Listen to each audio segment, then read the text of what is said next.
आज बहुत सारे बच्चे ऐसे होंगे जिन्होंने हमें फर्स्ट डे ज्वाइन किया होगा, तो थोड़ा सा उनको भी एक आइडिया मिल जाएगा कि एक रोड मैप उनको मिल जाएगा कि किस तरीके से किस डायरेक्शन में उनको पढ़ना है।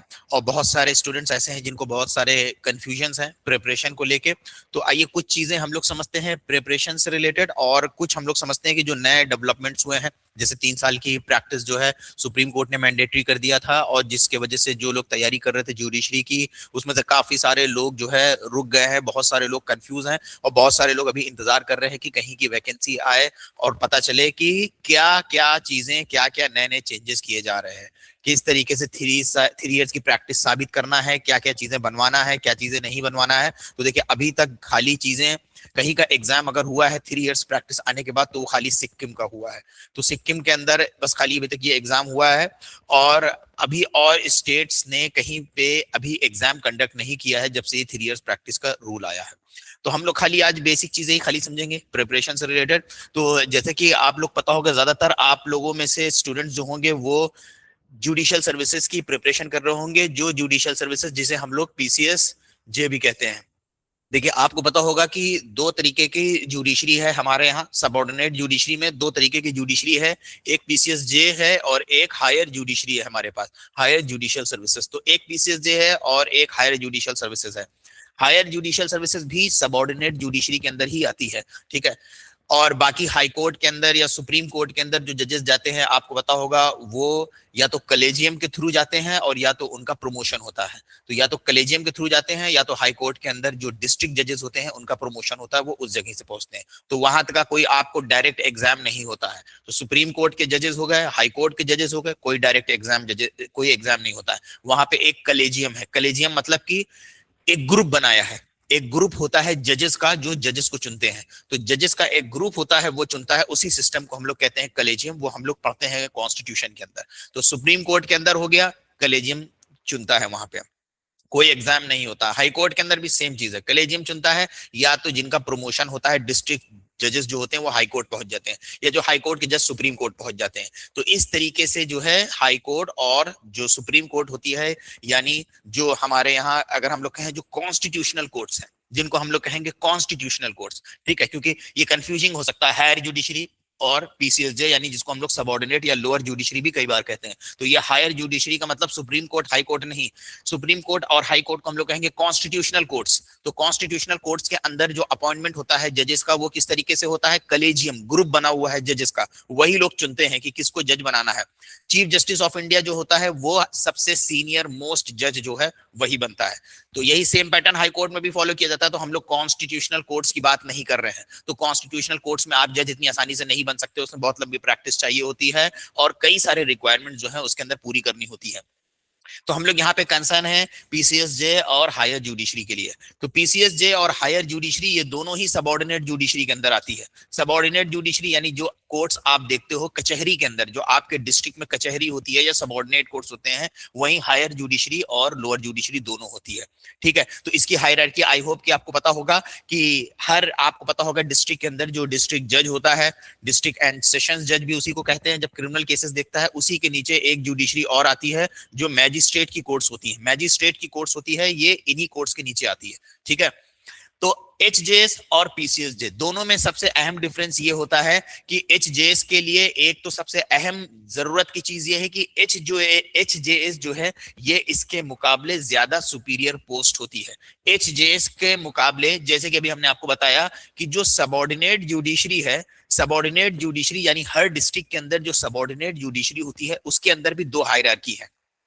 सबऑर्डिनेट जुडिशरी में भी 2 हायरार्की हैं।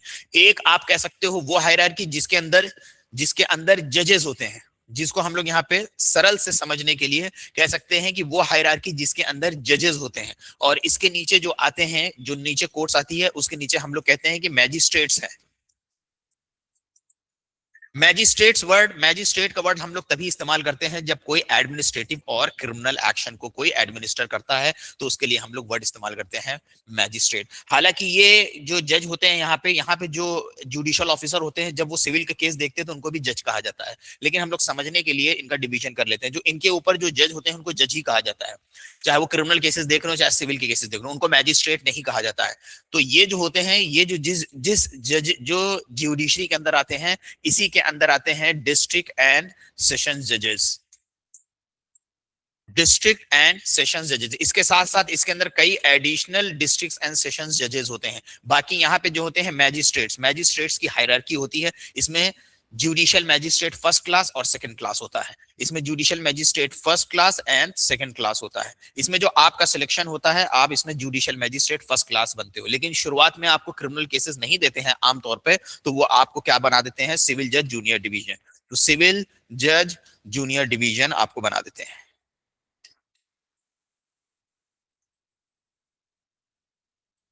ठीक है, ये चीज आपको समझ में आ गई। तो अब ये जो होता है, ये जो डिस्ट्रिक्ट एंड सेशंस जजेस होते हैं, डिस्ट्रिक्ट एंड सेशंस जजेस और डिस्ट्रिक्ट एंड एडिशनल सेशंस जजेस होते हैं, तो डिस्ट्रिक्ट जज का कोई एग्जाम नहीं होता है, ध्यान रखिएगा, डिस्ट्रिक्ट जज का एग्जाम नहीं होता है। District additional district and sessions जजेस, इनका एग्जाम होता है। ये एग्जाम होता है एचजेएस, लेकिन इसके अंदर 7 साल की प्रैक्टिस या मिनिमम 35 साल आपकी एज होनी चाहिए। लेकिन अभी तक पीसीएस जे के लिए, यानी जो लोअर जुडिशरी थी, यानी जो इसके नीचे आ रही थी, उसके लिए ऐसी कोई प्रैक्टिस की रिक्वायरमेंट नहीं थी। 2002 के बाद से लेके अभी तक कोई ऐसी प्रैक्टिस की रिक्वायरमेंट नहीं थी। यानी यहाँ पे आप ये वाली जज की कैटेगरी में या ये वाली जज की कैटेगरी में आसानी से बन सकते थे।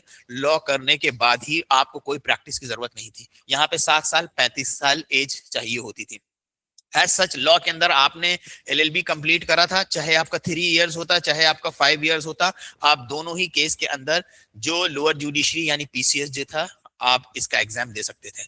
लेकिन अब से जो सुप्रीम कोर्ट का जो जजमेंट आया 2025 में, ये जो जजमेंट आया था सुप्रीम कोर्ट का जजेस एसोसिएशन के केस के अंदर, सुप्रीम कोर्ट ने कहा कि अब ये 3 इयर्स प्रैक्टिस मैंडेटरी हो जाएगी। तो इसके वजह से काफी सारे लोगों को कंफ्यूजन होने लगा इसको लेके कि अब क्या किया जाए। तो देखिए, अब हम आपको कुछ चीजें बताते हैं कि इससे क्या क्या फायदा हो रहा है, क्या क्या नुकसान हो रहा है। पहले चीजें हम लोग समझ लेते हैं कि इससे नुकसान क्या हो रहा है। नुकसान ये हो रहा है कि अब आपको एक्स्ट्रा 3 साल देने पड़ेंगे, जो आप पहले लॉ करने के तुरंत बाद दे सकते थे। लेकिन आपको हम बता दें कि आमतौर पर देखा यह गया है, एक्सपीरियंस से और प्रैक्टिकली ऐसा देखा गया है कि जब भी आप जुडिशियल सर्विसेज की तैयारी करने बैठते हो, उन स्टूडेंट्स को छोड़ के जिन्होंने जब वो लॉ कर रहे थे अपने 3 साल 5 साल में तभी से प्रिपरेशन करना शुरू कर दिया था, प्रॉपर गाइडेंस मिल गई थी, प्रॉपर मेंटरशिप मिल गई थी, उन स्टूडेंट्स को छोड़ के आमतौर पे ज्यादातर स्टूडेंट जो है वो निकाल नहीं पाते हैं फर्स्ट अटेम्प्ट में, और 3 से 5 साल लगना ही लगना है, आमतौर पर लग जाता है। फर्स्ट अटेम्प्ट में भी निकालते हैं, फर्स्ट अटेम्प्ट में वो स्टूडेंट निकाल लेते हैं जिनको जब वो 3 इयर्स लॉ 5 इयर्स में उन्होंने एडमिशन लिया, तभी से उनको प्रॉपर गाइडेंस मिल गई और उन्होंने अच्छे से पढ़ना शुरू कर दिया, प्रॉपर लेक्चर्स लेते थे, उसी वक्त से वो डिवोट हो गए। जैसे ज्यादातर स्टूडेंट क्या करते हैं, हम आपको बता दें, ज्यादातर स्टूडेंट का हाल ये होता है कि जब ये 3 इयर्स और 5 इयर्स खत्म होने वाला होता है, जब ये 3 इयर्स 5 इयर्स खत्म होने वाला था, तब वो अपने करियर को लेकर सीरियस होते हैं। ये ज्यादातर स्टूडेंट्स की कहानी है। वो 3 इयर्स 5 इयर्स में सीरियस नहीं रहते हैं, जब खत्म होने वाला होता है तब जाके वो सीरियस होते हैं, फिर वो डिसाइड करते हैं, तो उनको आमतौर पे 3 से 5 साल लग जाते हैं। और ज्यादातर वो स्टूडेंट जो होते हैं जिन्होंने अपने एलएलबी में ये जो 3 इयर्स किया हो चाहे 5 इयर्स किया हो, सिर्फ एग्जाम के टाइम पे प्रिपरेशन करिए, एग्जाम के टाइम पे सिर्फ पढ़ा होता है। तो जब आप एग्जाम के टाइम पे पढ़े होंगे, तो इस तरह के एग्जाम निकालने के लिए आपको एक्स्ट्रा टाइम देना पड़ेगा, आपको प्रॉपर नोट्स तैयार करने पड़ेंगे, टाइम टेबल तैयार करने पड़ेंगे, फिर से लेक्चर्स देने पड़ेंगे, कॉन्सेप्ट क्लैरिटी, आंसर राइटिंग, बहुत सारी चीजें इंप्रूव करनी होती है, तो इतना साल लग जाता है। तो एक नुकसान क्या हुआ, ये हम लोगों को पता चला कि 3 साल ये लोग एक्स्ट्रा जो है अब इसके अंदर प्रैक्टिस मांगने लग गए हैं। तो इस वजह से बहुत सारे लोगों को जो जॉब जल्दी चाहते हैं कि जल्दी से जॉब पाके सेटल हो जाए, उनको दिक्कत होगी। और खास करके फीमेल्स में जिनके पास टाइम नहीं है, तो वो उनको दिक्कत ऐसी हो सकती है। लेकिन हमने आपको बताया ना, दिक्कत सिर्फ तभी होगी जिन्होंने अच्छे से 3 इयर्स 5 इयर्स में लॉ पढ़ा है, प्रॉपर गाइडेंस में पढ़ा है और सीरियसली पढ़ा है, सिर्फ तभी निकाल पाएंगे, नहीं तो नहीं निकल पाएगा। एकदम आपको प्रैक्टिकल चीजें हम बता दें जो रियलिटी ऑन ग्राउंड पे होता है। जितने लोग भी जाते हैं कोचिंग लेने, आप चाहे कहीं भी कोचिंग लेने चले जाएं, तो ऐसा नहीं होता है कि स्टूडेंट कोचिंग ले रहा है और तुरंत उसका क्लियर हो गया, ऐसा नहीं होता है। जो कोचिंग लेता है, जैसे इस साल उसने कोचिंग अपनी कंप्लीट कर ली, फिर धीरे धीरे धीरे पता चलता है कोचिंग लेने के 1-2 साल के बाद निकला, कोचिंग लेने के 3 साल के बाद निकला। तो जो कोचिंग भी फौरन लेता है, क्योंकि ये टाइम आमतौर पर लग जाता है कॉन्सेप्ट समझने में, क्लैरिटी आने में, आंसर लिखने में, वर्ड्स को अलग अलग समझने में, तो बहुत थोड़ा सा टाइम लग जाता है माइंड को डेवलप होने में। ये उनके साथ ज्यादातर होता है जिन्होंने 3 इयर्स 5 इयर्स में सीरियसली पढ़ा नहीं था और कोई सीरियस नहीं थे, लास्ट में आके सीरियस हुआ है और इसमें अपनी टाइम लाइफ एंजॉय कर रहे थे। ये उन लोगों के साथ लग नहीं लगना है, आप समझ लीजिए, बिना लगे नहीं निकाल पाता है कोई आदमी। तो एक ये इसके अंदर बस दिक्कत आ गई है। अब देखिए, अगर ये दिक्कत आ गई, अगर हम लोग फायदे की बात करें तो इसमें बेनिफिट देखिए क्या फायदा होगा। पहले क्या हो रहा था, पहले क्या होता है आपको बता दें कि ये जो पीसीएस जे है और इसके अलावा अगर हम लोग इसको पीसीएस या यूपीएससी से कंपेयर करें तो इसमें क्या होता है कि इसमें हर स्ट्रीम से लोग घुस सकते हैं।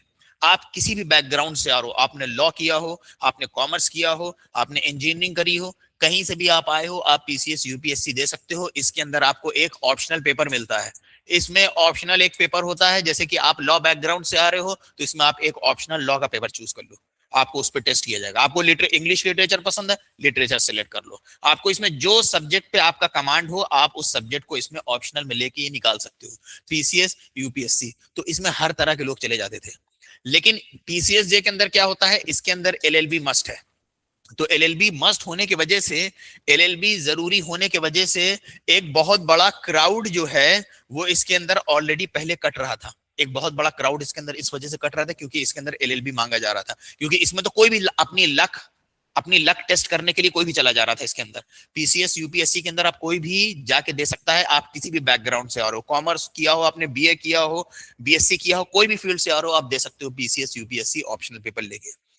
लेकिन पीसीएस जे के लिए क्या था, आप सिर्फ एलएलबी से होके तभी दे सकते थे। तो बहुत बड़ा क्राउड इसमें इस वजह से कटा जा रहा था। अब देखिए क्या होगा, अब इसके वजह से एक तो क्राउड इस वजह से कट रहा है कि खाली एलएलबी वाले दे सकते हैं, दूसरा इसमें क्राउड इस वजह से भी कट रहा है कि इसमें जो फ्रेशर्स होंगे, पहले क्या हो रहा था कि बहुत सारे फ्रेशर्स आ रहे थे टॉप यूनिवर्सिटीज के, डीयू के, जामिया के, एनएलयूज के, सब बड़े बड़े टॉप यूनिवर्सिटीज के स्टूडेंट्स आ रहे थे, वो फ्रेशर्स इसके अंदर अपीयर हुए जा रहे थे। तो उसके वजह से जो कंपटीशन लेवल था काफी ज्यादा टफ हुआ जा रहा था उनके वजह से। अब वो जितने फ्रेशर्स होंगे वो भी कट जाएंगे। तो एक इधर से क्राउड कटा है, एक इधर से क्राउड कटा है। अब सिर्फ वो स्टूडेंट जिसने सीरियसली, समझ लीजिए कि अगर वो पढ़ रहा था, सीरियसली अगर वो पढ़ रहा था और उसने 3 साल अब दे दिया, तो स्कोप ज्यादा है अब निकालने का एग्जाम बनिस्बत की पहले। अगर पहले से आप कंपेयर करेंगे तो कंपटीशन काफी घट गया, फ्रेशर्स भी गायब हो गए, जो क्राउड था वो भी घट गया। इसी वजह से आप देखिए कि अब जिस तरह से पहले एलएलबी के अंदर एडमिशंस आ रहे थे, जिस तरीके से क्राउड बढ़ रहा था, अब उसके अंदर थोड़ा सा कमी आना शुरू हो गई है। अब स्टूडेंट बहुत सारे एलएलबी की तरफ नहीं भाग रहे। ये तो एक समझ लीजिए कि बूम आ गया था एलएलबी के अंदर और लॉ स्टूडेंट्स का बहुत ज्यादा होने लगा था, उसमें कमी आ गई तो कॉम्पिटिशन काफी ज्यादा घट गया, फ्रेशर्स इसके अंदर से कट गया। तो ये एक इसका बहुत ही पॉजिटिव पॉइंट है कि अगर अब आपकी अगर कॉन्सेप्ट क्लैरिटी, आपने अच्छे से लेक्चर्स लिए हैं, आप अच्छे से पढ़ाई कर रहे हो, चांसेस काफी ज्यादा है, काफी ज्यादा पॉसिबिलिटी है कि आप इसको क्लियर कर सकते हो। यानी ये जो जुडिशरी के एग्जाम्स हैं आप इनको आराम से निकाल सकते हो, ज्यादा दिक्कत नहीं होगी पहले के कंपैरिजन में अगर देखा जाए। अनलेस कि ये लोग पैटर्न ही एकदम चेंज कर दें और सिर्फ उठा के सिर्फ प्रैक्टिकल क्वेश्चंस पूछना चालू कर दें, तो फिर डिफरेंट पैटर्न हो जाएगा, तो फिर उसके लिए थोड़ी सी और एक्स्ट्रा एफर्ट डालना पड़ेगा। ठीक है, अब ये चीज हो गई, ये आपको इसे समझ में आ गया होगा कि इसका क्या असर हुआ है। अब लेकिन देखिए, कुछ चीजें जो गाइडेंस से रिलेटेड थी हमारे यहाँ, जो जुडिशियल सर्विसेज से रिलेटेड गाइडेंस है, हम आपको उसके बारे में कुछ चीजें बताते हैं और फिर आपके जो भी डाउट्स होंगे आप उन डाउट्स को पूछते रहिएगा। देखिए अभी क्या हो गया है, पहले आपको क्या करना पड़ रहा था, पहले जुडिशरी के लिए यह था, जिन्होंने अभी तक पढ़ाई करी है, कि खाली उनको कुछ खास करना नहीं पड़ रहा था, उनको खास कुछ करना नहीं पड़ रहा था, लेक्चर्स लिया और नोट्स तैयार करे और उसको रट लिया।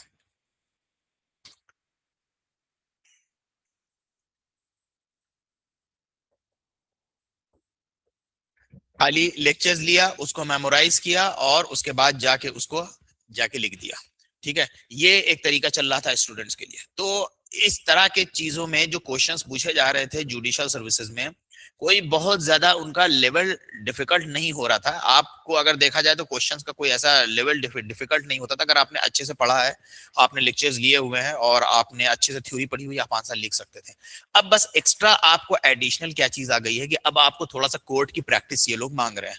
तो अब कोर्ट की प्रैक्टिस के लिए कुछ चीजें आपको करना चाहिए, जैसे कि आप एक ऐसा टाइम टेबल बना सकते हो कि आप 10 बजे से लेके सुबह 1 बजे तक या 2 बजे तक आप चाहो तो कोर्ट में जा सकते हो। कोर्ट का एक्सपोजर मिलेगा आपको, बेसिक बेसिक चीजें जाके कोर्ट के अंदर सीखो। कोर्ट्स जैसे जा रहे हो तो कोर्ट्स में देखो कुछ बेसिक बेसिक चीजें कि जो मैजिस्ट्रेट्स है उनकी कोर्ट कौन सी है, जो सिविल जज हैं उनकी कोर्ट कौन सी है, फाइलिंग काउंटर कहाँ पे है। आप मान लीजिए कि जो आप जिस जगह पे भी रहते हो, आपकी जो डिस्ट्रिक्ट है वहां पे जाइए, देखिए कि क्या आपके डिस्ट्रिक्ट में फाइलिंग काउंटर्स अलग से दिए गए हैं केस फाइल करने के लिए। अगर आप वहां केस फाइल करने जाते हो, कोर्ट फीस कितनी लगती है, किस तरह के केसेस में कोर्ट फीस, बेसिक बेसिक चीजें आप सीखिए। हम आपको पूरे पॉइंट्स लिखा देते हैं कि आप अगर जाते हो कोर्ट में क्या सीखो, तो आपका ये जो टाइम होगा 10 से 1-2 का पूरा यूटिलाइज हो जाएगा। बेसिक बेसिक चीजें हम आपको बता देते हैं, आप क्या क्या चीजें कर सकते हो। तो जैसे कि आप कोर्ट जाते हो, आप पहले जाके देखो, पता करो कि मैजिस्ट्रेट की कोर्ट्स कहाँ पे है और सिविल जजेस की अगर कोर्ट्स अलग है तो वो कोर्ट्स कहाँ पे है। उसके अलावा आपके डिस्ट्रिक्ट में कोई फैमिली कोर्ट्स है कि नहीं है, वो जाके देखो। वहां पे जाके देखिए किस लैंग्वेज में काम हो रहा है, लैंग्वेज के बारे में देखो। जाके देखिए कि आपके जहाँ पे जो डिस्ट्रिक्ट है कचहरी है, क्या वहां पे फाइलिंग काउंटर्स अलग से दिए गए हैं। फाइलिंग काउंटर्स के बाद जाके देखिए, फाइलिंग काउंटर के साथ देखिए कि कोर्ट फीस, आपके डिस्ट्रिक्ट में कोर्ट फीस कैसे पे करना है। कोर्ट फीस कैसे पे करना है, यानी ऑनलाइन कोर्ट फीस पे करना है या आपको जाके जो कोर्ट फीस स्टैंप होता है वो खरीदना है। कोर्ट फीस कैसे पे करना है। उसके अलावा जाइए अपने डिस्ट्रिक्ट कोर्ट के अंदर और जाके पता करिए, सारी चीजें आप लिख लीजिए, चाहे डिस्ट्रिक्ट कोर्ट में जाइए और वहां पे पता करिए कि पेक्यूनरी जुरिस्डिक्शन क्या है कोर्ट्स का। जाइए कि और पता करिए कि आपके डिस्ट्रिक्ट में जो कोर्ट्स हैं उनके पेक्यूनरी जुरिस्डिक्शन क्या है, यानी कि कितने का मामला जो है आप सिविल जज जूनियर डिवीजन की कोर्ट में फाइल कर सकते हैं। 1 लाख, 2 लाख, 5 लाख, कितने का मामला आप फाइल कर सकते हैं। पता करिए जाके पेक्यूनरी जुरिस्डिक्शन वहां पे उस कोर्ट का क्या है। ठीक है, इतनी चीजें आपने देखा। उसके साथ साथ कोर्ट में जाइए, कोर्ट में जाके देखिए कि जैसे कि क्रिमिनल केसेस की जब हम कंप्लेंट फाइल करते हैं तो कंप्लेंट फाइल करने का क्या प्रोसीजर बताया गया है हमारी कोर्ट में, किस तरीके से कंप्लेंट फाइल हो रही है, क्या कंप्लेंट फाइल होने के लिए कुछ स्पेशल तरीका बताया गया, कंप्लेंट कैसे फाइल हो रही है। उसके अलावा कंप्लेंट फाइल होने के साथ साथ जो कोर्ट के अंदर जो मैजिस्ट्रेट जो होता है जब चार्ज फ्रेम करता है, तो ये चार्ज वो कैसे फ्रेम करता है, चार्ज को एक बार जाके रीड करिए। आप चले जाइए कोर्ट में, आप देख सकते हैं चार्ज आपको दिखा देंगे कि चार्ज कैसा होता है। फोटो ले लीजिए पढ़ने के लिए चार्ज क्या होता है। उसके अलावा पुलिस की जो पुलिस रिपोर्ट होती है, पुलिस रिपोर्ट देखिए कि पुलिस की रिपोर्ट किस तरीके की होती है। अगर आपको पुलिस रिपोर्ट देखने का मौका मिल सकता है तो पुलिस रिपोर्ट देखिए। कोर्ट के जो जजमेंट्स होते हैं, जो कोर्ट जो प्रैक्टिकली आपको कोर्ट के अंदर देखने के लिए मिल रहे हैं, उन चीजों को देखिए। अगर आप ये चीजें करते हो, फाइलिंग काउंटर हो गया, कोर्ट फीस कैसे पे करना है, पेक्यूनरी जुरिस्डिक्शन क्या है, आपने जाके आप पता करिए अपने डिस्ट्रिक्ट में कि जब आपको केस फाइल करना है सिविल का, तो सिविल का केस फाइल करने के लिए आपको ये तो पता होगा बेसिक चीज की प्लेंट फाइल करते हैं हम लोग। अब आपको पता होगा कि खाली अकेले प्लेंट नहीं फाइल करी जाती है, प्लेंट के साथ कई सारे डॉक्यूमेंट्स लगते हैं। जब हमने प्लेंट का टॉपिक सीपीसी में पढ़ाया था, तो जिन्होंने मेरे साथ सीपीसी की क्लासेस लिया है उनको पता होगा, प्लेंट के साथ कई डॉक्यूमेंट्स लगते हैं, जैसे कि एफिडेविट लगता है, प्लेंट के फैक्ट्स को आप साबित करते हो एफिडेविट से। तो आप अपने कोर्ट्स में जाइए, डिस्ट्रिक्ट कोर्ट्स में जाइए, पता करिए कि हम प्लेंट के साथ हमें क्या क्या डॉक्यूमेंट्स फाइल करना होता है। तो जैसे प्लेंट आप फाइल करते हो, उसके साथ साथ एफिडेविट लगती है, कोर्ट फीस आप लगाते हो, कोर्ट फीस के साथ साथ वो डॉक्यूमेंट जिस पे आप रिलाई कर रहे होते हो, अगर वकील कोई फाइल कर रहा होता है तो वकालतनामा लगता है उसके अंदर। तो ये सारे कुछ ऐसे डॉक्यूमेंट्स होते हैं जो प्लेन के साथ लगते हैं। तो आप जाइए अपनी कोर्ट से पता करिए, मिलिए एडवोकेट से, पता करिए सर यहाँ पे जब हम प्लेन फाइल करते हैं, भले ही आपको कोई केस मिल रहा हो ना मिल रहा हो, आप सोच रहे हो कि हम 10 से 1 जाए तो करें क्या सर, कोई केस तो आ ही नहीं रहा है। केस आप अभी कहाँ केस आप फाइट कर पाओगे, अभी आप जाओ ये चीजें सीखो, ये चीजें आपके बहुत काम आएंगी। प्लेन फाइल हो रहे हो, प्लेन फाइल होने के साथ साथ क्या क्या चीज, क्या क्या डॉक्यूमेंट्स लग रहे हैं। अगर आप मान लीजिए कि अपनी कोर्ट्स में जा रहे हो, आप पता करो कि आपके, क्योंकि देखिए हर स्टेट के अंदर जो एग्जाम में क्वेश्चन पूछने का पैटर्न होता है, वो उस स्टेट को काफी चीजें उस स्टेट की कंसिडर करके पूछी जाती है। जैसे कि आपको फॉर एग्जांपल जजमेंट राइटिंग लिखने के लिए अगर बोल देगा, तो वो उसी हिसाब से आपको फैक्ट्स देगा कि जो उस स्टेट के हिसाब से सुटेबल हो। तो आपको पता होगा कि किस कोर्ट के पास कितना ज्यादा ज्यूरिसडिक्शन होता है। उसी तरीके से प्लेंट के लिए रिटन स्टेटमेंट के लिए देगा। आप जाइए, आप अगर अपनी कोर्ट्स में जाते हैं वहां पे, जैसे फॉर एग्जांपल डिस्ट्रिक्ट कोर्ट्स में जाते हैं, तो जैसे कि आपने पता करा पेक्यूनरी जुरिसडिक्शन क्या होता है, उसके साथ साथ पता करिए कि कितने थाने हैं, कितने पुलिस स्टेशन का केस जो है वो किस मैजिस्ट्रेट के पास जाता है। हर मैजिस्ट्रेट को अलग अलग थाने अलॉटेड होते हैं, हर मैजिस्ट्रेट को अलग अलग थाने होते हैं। जैसे एक हम मैजिस्ट्रेट हैं तो हमें बता दिए कि इन 3 थाने के केसेस हमारे पास आ रहे हैं, दूसरा मैजिस्ट्रेट है उन 3 थाने के केसेस उसके पास जा रहे हैं। ये कौन करता है? चीफ जुडिशियल मैजिस्ट्रेट करता है। चीफ जुडिशियल मैजिस्ट्रेट अलग अलग मैजिस्ट्रेट को पावर दे देता है कि इन थाने के केसेस आपके पास जाएंगे, तो यानी उस थाने में अगर एफआईआर होगी तो कॉग्निजेंस वो मैजिस्ट्रेट लेगा, इस थाने में अगर कोई एफआईआर होगी तो कॉग्निजेंस वो लेगा। ये सारी चीजें आपको प्रैक्टिकल लेवल पे जाके करनी है, तो ये आपको बहुत फायदे देगी। अगर आप इंटरव्यू में भी जाते हो तो इससे रिलेटेड अगर क्वेश्चन पूछा जाएगा आप अपने आप को तैयार कर सकते हो। हम आपको पूरी लिस्ट लिख के दे सकते हैं, पूरी की पूरी लिस्ट, कि अगर आप जाते रहे हो डिस्ट्रिक्ट कोर्ट तो अपना टाइम मत वेस्ट करो, वहां पे जाके टाइम टहलो, घूमना या किसी एडवोकेट के पास जाके बैठे रहना, सीखो वहां पे क्या क्या सीखना है, यही चीजें आपको सीखना है। तो पता करिए वहां पे मैजिस्ट्रेट बैठ रहा है तो मैजिस्ट्रेट कौन कौन से मैजिस्ट्रेट के जो जो केसेस हैं किस किस पुलिस स्टेशन से किस मैजिस्ट्रेट के पास जा रही है, ठीक है। ये सारी चीजें जो है आपको कोर्ट्स के अंदर करनी है प्रैक्टिकल चीजें जानने के लिए। तो ये एक आपका टाइम होगा जो आप दे रहे हो 10 से 1, या आप अगर 10 से 2 भी दे रहे हो इसके अंदर, तो कोशिश करिए कि इसमें कुछ टाइम में आप ये सब चीजें कर लीजिए। बाकी का जो टाइम आपके पास बच रहा है उसके अंदर आप ड्राफ्टिंग सीखिए। ड्राफ्टिंग के अंदर प्लेंट कैसे ड्राफ्ट होती है, वकालतनामा कैसे ड्राफ्ट होता है, लीगल नोटिस कैसे भेजी जाती है, लीगल नोटिस का रिप्लाई कैसे भेजा जाता है, एग्रीमेंट कैसे ड्राफ्ट होता है, एग्रीमेंट ड्राफ्ट होने के साथ साथ अटॉर्नी पावर कैसे ड्राफ्ट होता है, वसीहत कैसे ड्राफ्ट होती है, विल कैसे बनती है, ठीक है। उसके अलावा रिट पिटीशन कैसे ड्राफ्ट होती है, रिट पिटीशन हाई कोर्ट में जो आप रिट पिटीशन लगाते हो कैसे ड्राफ्ट होती है, पीआईएल कैसे ड्राफ्ट होती है, पब्लिक इंटरेस्ट लिटिगेशन कैसे ड्राफ्ट होती है। ये सारी चीजें आप इनको भी एक सिलेबस की तरह लिख लीजिए कि हमें अपने कोर्स के साथ साथ इन चीजों को भी सीखना है। बात समझ में आ रही सभी लोगों को? ये अगर आप कोर्ट जा रहे हो तो कोर्ट में ये सारी चीजें जाके देखिए। उसके अलावा एक और अहम चीज आपको बता देते हैं, बहुत इंपॉर्टेंट है ये भी। आप अगर आपको कोर्ट जाने का मौका मिल रहा है, कोर्ट में जाके देखिए कि एडीआर कैसे हो रहा है, ऑल्टरनेटिव डिस्प्यूट रेजोल्यूशन। आजकल इसका स्कोप काफी ज्यादा बढ़ रहा है। एडीआर यानी कि जैसे कि डिस्प्यूट का resolution out of court settlement, तो जैसे कि मीडिएशन के जरिए, ऑल्टरनेटिव डिस्प्यूट्स को जैसे रिड्रेस किया जाता है आर्बिट्रेशन के जरिए, उसके अलावा लोक अदालत के जरिए। तो आके देखिए कि आर्बिट्रेशन का क्या तरीका है। हालांकि हम लोगों के यहाँ बहुत जल्दी हम लोग आर्बिट्रेशन का भी कोर्स लेके आने वाले हैं जिसके अंदर प्रैक्टिकली समझा जाएगा। कुछ कुछ ऐसे लॉ स्कूल्स हैं जहां समझ लीजिए कि जुडिशरी का स्कोप है ही नहीं। अभी हम आपको बता रहे हैं कि आपने देखा होगा, हम गए थे, हमें बुलाया गया था नागपुर में सिम्बायोसिस लॉ स्कूल। तो सिम्बायोसिस लॉ स्कूल जब हम गए तो आप समझ लीजिए कि वो इतना बड़ा लॉ स्कूल है, वहां की फीस वगैरह मतलब कि आप समझ लीजिए 5 साल की फीस 40-50 लाख है। इतना ज्यादा वहां का मामलात बड़ा है। तो वहां के बच्चे जो 40-40, 50-50 लाख रुपए फीस दे रहे हैं, उनको जुडिशरी में कोई इंटरेस्ट ही नहीं है।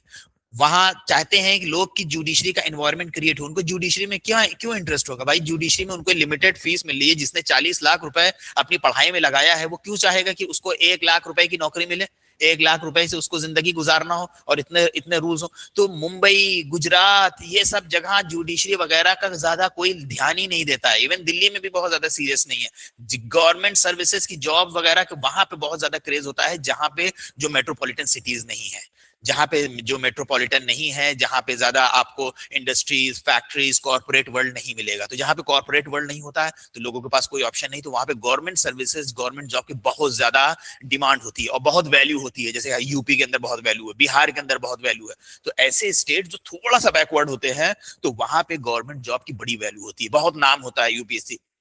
लेकिन जो कॉर्पोरेट वर्ल्ड है, जो काफी ज्यादा, जहां का एनवायरनमेंट बहुत ही हाई फाई है, वहां पे जुडिशरी में कोई, इसलिए आप देखिए कि मुंबई कोई जाता है प्रिपरेशन करने, मुंबई कोई प्रिपरेशन करने जाता है। लेकिन जिनको जॉब, जिनको चाहिए होगा, बिजनेस चाहिए होगा, तो वो जाते हैं मुंबई। कभी देखा आपने, सुना कोई मुंबई जा रहा हो प्रिपरेशन करने, कोई गुजरात जा रहा हो प्रिपरेशन करने? नहीं, बिजनेस माइंडेड लोग जाते हैं वहां पे। क्यों? उनको इंटरेस्ट ही नहीं है जुडिशरी में। तो वहां पे हम गए, वहां पे डिलीवर किया लेक्चर। तो वहां पे स्कोप किस चीज का है? एडीआर। एडीआर के अंदर क्योंकि काफी ज्यादा पैसा है, जो आर्बिट्रेशन होता है, जो आर्बिट्रेशन करते हैं तो वो क्या करते हैं, बड़े बड़े लोगों के डिस्प्यूट्स होते हैं, उनके 10-10 करोड़ का मामला, 50-50 करोड़ का मामला होता है। तो उस एडीआर के अंदर कुछ परसेंट उनको उसके अंदर कमीशन मिलता है। तो वो इसी तरीके से डिस्प्यूट रिजॉल्व करते हैं और काफी ज्यादा पैसा कमाते हैं। तो वो लोग जुडिशरी वगैरह में, पीओ एपीओ के एग्जाम में उनको कोई इंटरेस्ट नहीं होता है। तो इसलिए एडीआर का स्कोप जो है आज के टाइम पे काफी बढ़ रहा है। तो अगर आपको कोर्ट का एक्सपोजर मिलता है तो आप एडीआर के बारे में पता करिए कि किस तरीके से कोर्ट जो है एडीआर के लिए केस भेज रहा है। बहुत इंपॉर्टेंट है, आज के जमाने में इसका स्कोप काफी ज्यादा बढ़ रहा है। ऑल्टरनेटिव डिस्प्यूट रेजोल्यूशन, आर्बिट्रेशन के लिए कैसे भेजता है, और वो आर्बिट्रेशन कैसे हो रहा है, मीडिएशन कैसे हो रहा है। मीडिएशन के लिए जैसे पार्टीज के कई बार ऐसे होते हैं कि डिस्प्यूट्स होते हैं, मैट्रिमोनियल डिस्प्यूट्स होते हैं, तो मीडिएशन के लिए भेजा जाता है कि उनका मामला रिजॉल्व करवाना। वो मीडिएशन कैसे हो रहा है। लोक अदालत देखिए, जैसे कि अभी आजकल लोक अदालत होती है, जैसे अभी दिल्ली में लोक अदालत बैठी हुई है, तो अपना चालान वगैरह जो है आपका गाड़ी का जो है उसमें आप टोकन लीजिए, फिर अपना चालान लोक अदालत के जरिए उसको कम करवाइए। तो ये चीजें जो होती है ये कैसे होती है, ये इसका स्कोप बहुत ज्यादा बढ़ रहा है। समझ में आया। तो ये चीजें आपको जब आप कोर्ट जाते हो तो आप कोशिश करो कि इसको एज अ सिलेबस, और हम एक पीडीएफ में एक सारी लिस्ट आपको लिख के भेज देंगे कि अगर आपको कोर्ट जाना है तो आपको क्या क्या चीजों पे बहुत ज्यादा ध्यान रखना है। अगर आप जा रहे हो तो कोशिश करो, अगर आप 3 साल तक जाओगे ना, ये सारी चीजें एकदम प्रैक्टिकल लेवल पे आप सीख जाओगे, एकदम प्रैक्टिकल लेवल पे सीख जाओगे। हम आपको पूरी लिस्ट दे देंगे कि क्या क्या चीजें आपको ध्यान में रखना है। समझ आ गया सब लोगों को यहाँ तक। सर आपने बताया था कि एक बार की सिविल जज बनने के बाद कोई एग्जाम होता है जिससे एडिशनल जज बनते हैं, बट अगर बाय प्रमोशन जाए तो ज्यादा लंबा समय लगता है। हाँ, हमने बताया था कि जैसे कि अभी हम आपको ये बता रहे थे कि यहाँ पे एक एग्जाम होता है एचजेएस के लिए, हायर जुडिशरी के लिए हमने बताया था, और एक बताया था पीसीएसजे के लिए। लेकिन अब आपके दिमाग में सवाल आएगा कि सर अगर मान लीजिए कि हम पीसीएसजे बन गए और हमें अब बाद में एचजेएस में जाना है तो क्या हम जा सकते हैं। तो उसके लिए एक एग्जाम होता है, उसको हम लोग बोलते हैं लिमिटेड कॉम्पिटेटिव एग्जाम। इसका ये एक एग्जाम होता है लिमिटेड कॉम्पिटेटिव एग्जाम, ये डिपार्टमेंट वाला एग्जाम होता है जिसके अंदर ये लोग एग्जाम देते हैं हायर जुडिशरी के लिए। तो हाँ, बिल्कुल सही समझा शिरीन आपने, आप दे सकती हैं, और ये एग्जाम होता है, इसका नाम होता है लिमिटेड कॉम्पिटेटिव एग्जाम। ठीक है सर, अगर रजिस्ट्रेशन दिल्ली बार में है और एग्जाम आरजेएस देना है तब जुरिस्डिक्शन कैसे पता करेंगे। देखिए ऐसा सच तो कोई रूल नहीं बताया गया, खाली 3 इयर्स प्रैक्टिस के लिए ये बताया गया कि आपके पास 3 इयर्स प्रैक्टिस होनी चाहिए एज एन एडवोकेट। ये चीज कोई नहीं रिक्वायरमेंट ऐसी दी गई है कि आप जिस स्टेट का दे रहे हो उसी स्टेट के अंदर आपकी प्रैक्टिस हो। अभी तो हमने ऐसा कोई रूल नहीं पढ़ा है।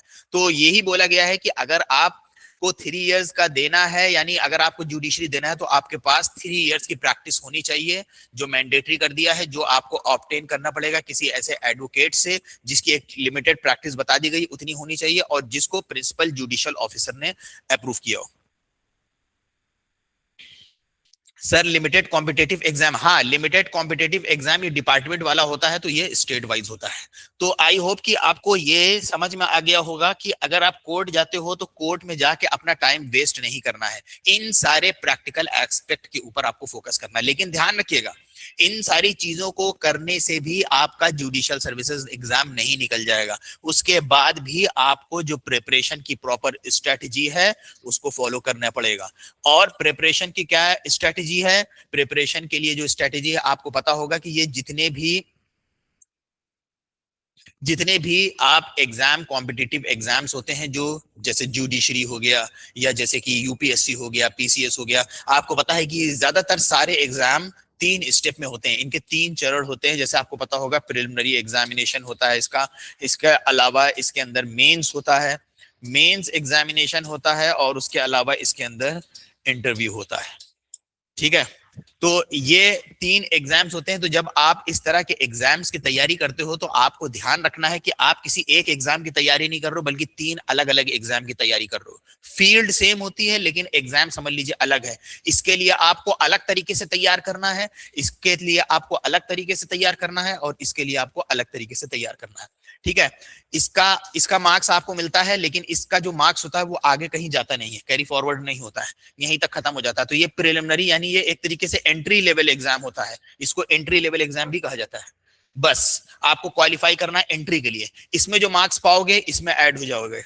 तो इसलिए अगर आपने मेंस अच्छा कर लिया तो काफी ज्यादा पॉसिबिलिटी, इनफैक्ट 90% पॉसिबिलिटी होती है कि इंटरव्यू निकल जाएगा अगर ये अच्छा हो गया, क्योंकि इसी का मार्क्स जो होता है में इंटरव्यू के अंदर ऐड किया जाता है। तो अगर ये अच्छा हो गया, इंटरव्यू निकलने के 90% से ज्यादा चांसेस होते हैं कि अगर किसी का मेंस अच्छा हुआ है तो इंटरव्यू आमतौर पर निकल जाएगा। क्योंकि इंटरव्यू में ऐसा नहीं होता है कि जो इंटरव्यूअर्स होते हैं किसी को 0 दे दे, किसी को जो मेंस निकाल के आ रहा है आप उसको 0 कैसे दे रहे हो सकता है कि बताने में कंफ्यूज हो गया हो, थोड़ा नर्वस हो गया हो, अगर वो जीरो दे देंगे तो उनसे भी क्वेश्चन पूछ लिया जाएगा कि जीरो कैसे उठा के आपने दे दिया किसी को इंटरव्यू में, बात समझ में आ गई? तो ऐसा नहीं होता जीरो दे दे वो, तो थोड़ा बहुत 19-20 का किसी ने बहुत ही अच्छे से जवाब दिया तो जाहिर सी बात है कि वो ज्यादा अच्छे आंसर एक्सपेक्ट करता है।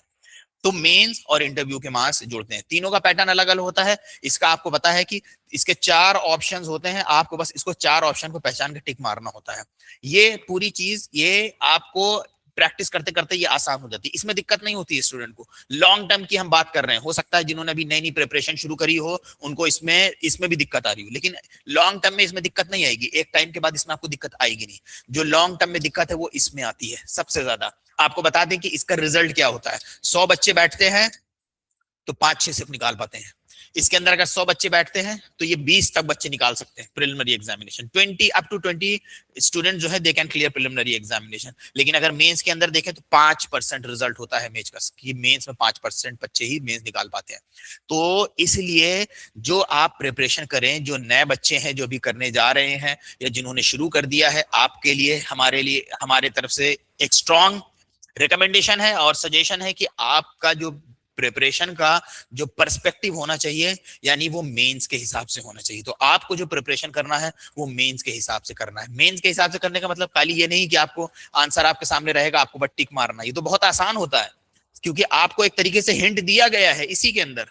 इसमें तो हिंट दिया जा रहा है, अगर आप देखिए इसमें तो हिंट दिया जा रहा है, तो इसमें कौन सी बहुत आसान मुश्किल चीज है? लगाते लगाते पढ़ते पढ़ते आपको आइडिया हो जाएगा, लगा दोगे।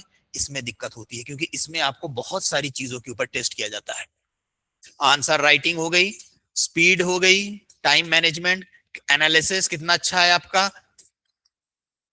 उसके साथ साथ फ्रेमिंग, उसके अलावा अगर आप इंग्लिश में लिख रहे हो आपकी इंग्लिश लैंग्वेज तक इसके अंदर मैटर करती है। तो इसलिए मेंस डिफिकल्ट हो जाता है और 100 में से 5 बच्चे सिर्फ इसको निकाल पाते हैं। सिर्फ इसी वजह से बच्चों की कॉपीज चेक करने के बाद हमें एहसास हुआ कि बच्चों जितने कितने स्टूडेंट ऐसे हैं जिनको सारी चीज समझ में आ रही है, कॉन्सेप्ट अच्छा है, लेकिन जब लिखने बैठ रहे हैं तो नहीं लिख पा रहे। क्यों? इंग्लिश अच्छी नहीं है, फ्रेमिंग नहीं कर पा रहे, ग्रामेटिकल मिस्टेक्स, प्रॉपर वर्ड नहीं यूज कर पा रहे हैं, कोई लॉजिकल ऑर्डर नहीं लिख पा रहे हैं, पूरा आंसर लिखे दे रहे हैं तो एक पूरा लिखते चले जा रहे लिखते चले जा रहे लिखते चले जा रहे। अब की बार नेक्स्ट हमारी जो क्लास होगी वो आंसर राइटिंग के ऊपर फिर से होगी, अब की बार फिर एक क्लास लेंगे आंसर राइटिंग के ऊपर इसी गाइडेंस की क्लास में। तो अब उसमें एक तरीके से लिखते चले जा रहे हैं तो बेसिक बेसिक चीजें उनको बताना कि हेडिंग यूज करिए, सब हेडिंग यूज करिए, थोड़ा सा ब्रेक दीजिए, जजमेंट लिखिए तो थोड़ा सा हाईलाइट करिए, जजमेंट को थोड़ा सा आगे पीछे करिए ताकि पढ़ने में आए। ये बेसिक बेसिक बच्चे मिस्टेक करते हैं। तो इसी वजह से हमने इंग्लिश की एक क्लास शुरू करी कि बच्चों को बेसिक बेसिक चीजें सिखाया जा सके कि आंसर लिखना कैसे है, जिसके ऊपर पूरा काम करें। ऐसे लिख रहे हैं तो ऐसे के अंदर गलती हो रही है। तो इतनी चीजों पे मेंस में आपको टेस्ट किया जाता है, इसलिए मेंस डिफिकल्ट होता है। तो अब अगर आपको पहले से ही पता है कि बच्चा मेंस नहीं निकाल पाएगा, तो इसलिए अगर आपका प्रिलिमिनरी एग्जामिनेशन क्लियर हो गया है या आप अच्छा कर रहे हो या आपको लग रहा है अरे आप तो बहुत अच्छा अच्छा कर ले रहे हो, अच्छा आपका लगता है मेंस निकल जाएगा, आप देखिए यहाँ पे कितना अच्छा परफॉर्म करता है बच्चा, यहाँ पे आके एकदम जीरो हो जाता है। यहाँ पे मान लीजिए कि अगर 100 में से 90 तक क्वेश्चन सही कर रहा है, यहाँ पे आ जाएगा तो एकदम स्कोर गिर जाएगा, 20 पे पहुंच जाएगा। यहाँ पे अगर 90% पे जाएगा तो यहाँ पे 20% पे आ जाएगा। इतना डिफिकल्ट होता है मेंस एग्जामिनेशन। आदमी का हाथ दर्द करने लगता है जो एग्जाम देता है, जब जाके लिखता है हाथ दर्द होने लगता है कुछ लोगों का, कुछ लोग एकदम परेशान हो जाते हैं लिखते लिखते, 3-3 घंटे के पेपर 1-1 घंटे के गैप में, ऐसे ऐसे एग्जाम होता है मेंस का लिखने का। अब उसके अंदर आपको इतने लंबे लंबे प्रोसीजरल लॉ के क्वेश्चंस दे देगा उठा उठा के कि आप सोचोगे कि इसके अंदर जैसे आपसे मान लीजिएगा पूरा कह देगा कि कोर्ट ऑफ सेशन के पूरे ट्रायल को लिखो, कोर्ट ऑफ सेशन के पूरे ट्रायल को लिखो। अब उसके अंदर इतने ढेर सारे सेक्शंस है, आप लिखते लिखते थक जाओगे और टाइम आपको उन्होंने कम दिया, कैसे लिखोगे? ये सारी चीजें कैसे आपकी सही होंगी? मेंस के अंदर जो आंसर राइटिंग है, आंसर राइटिंग समझ लीजिए कि आंसर राइटिंग जो है ये स्किल बेस्ड बहुत ज्यादा होती है। आंसर राइटिंग स्किल बेस्ड, तो अगर आप कितनी भी अच्छी थ्योरी ले लो, जैसे कि इसका सेम वैसे ही एग्जांपल है कि आप चाहे कितना भी आपको कार चलाने के बारे में आपको दे दी जाए गाइड, कार कैसे चलती है, या स्विमिंग करने के लिए आपको गाइड दे दी जाए कि स्विमिंग कैसे करना है, जब तक आप पानी में नहीं उतरोगे आप स्विमिंग नहीं सीख पाओगे, कार नहीं चला पाओगे। सेम है आंसर राइटिंग।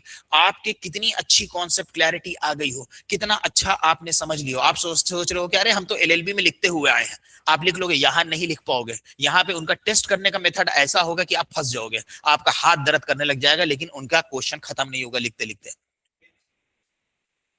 मेंस में देखिए हर स्टेट के अंदर डिपेंड करता है कि कितने एग्जाम होते हैं। जैसे कि आमतौर पे मेंस के अंदर क्या होता है कि जैसे कि लॉ को दो पार्ट में बांट देते हैं या तीन पार्ट में बांट देते हैं, कि जैसे एक सब्सटैंटिव लॉ का पेपर बना दिया जिसके अंदर आईपीसी पूछ लिया, और दूसरे लॉज जो है उनको पूछ लिया, कॉन्स्टिट्यूशन पूछ लिया उसके अंदर, ऐसे कुछ लॉज को पूछ लिया। उसी के अलावा एक प्रोसीजरल लॉ का पेपर बना दिया, जैसे कि 200 मार्क्स का इसको पूछा प्रोसीजरल लॉ का, जिसके अंदर सीपीसी एविडेंस ये पूछ लिया। उसके अलावा एक लोकल लॉज का पेपर बना दिया जिसके अंदर स्टेट के लोकल लॉज हैं उनसे क्वेश्चन पूछा जाता है। नहीं नहीं नहीं, एक दिन में नहीं होते हैं। एक दिन में जैसे कि ऐसा कर देंगे कि जैसे एक दिन में ये सब्सटैंटिव वाला और लोकल लॉ का पूछ लिया, और हाँ ऐसे भी करके पूछ सकते हैं, और एक दिन में एक भी हो सकता है, ऐसा भी कर सकते हैं। तो अलग अलग स्टेट में थोड़ा थोड़ा पैटर्न अलग होता है। तो हम बता रहे हैं कि नियर अबाउट इसी तरीके का होता है। एक पेपर और ऐड कर दिया जैसे लैंग्वेज का। अब लैंग्वेज का ऐड कर दिया, अब बच्चे जो है लैंग्वेज को एकदम सीरियस लेते ही नहीं ना, सोचते हैं लैंग्वेज में क्या है, तो हमारी लैंग्वेज है हम लिख देंगे। लेकिन इन्हीं सब चीजों से स्कोर मिलता है, क्योंकि इसमें जो बच्चे आंसर लिखते हैं वो सबके मिलते जुलते आंसर रहते हैं। आप भी सेम केस लॉ लिख रहे हो, हम भी सेम केस लॉ लिख रहे हैं, सब मिलता जुलता आंसर होता है। लैंग्वेज के अंदर स्टूडेंट बेहतर परफॉर्म करते हैं, अच्छी प्रेसी राइटिंग, अच्छा ऐसे लिखना।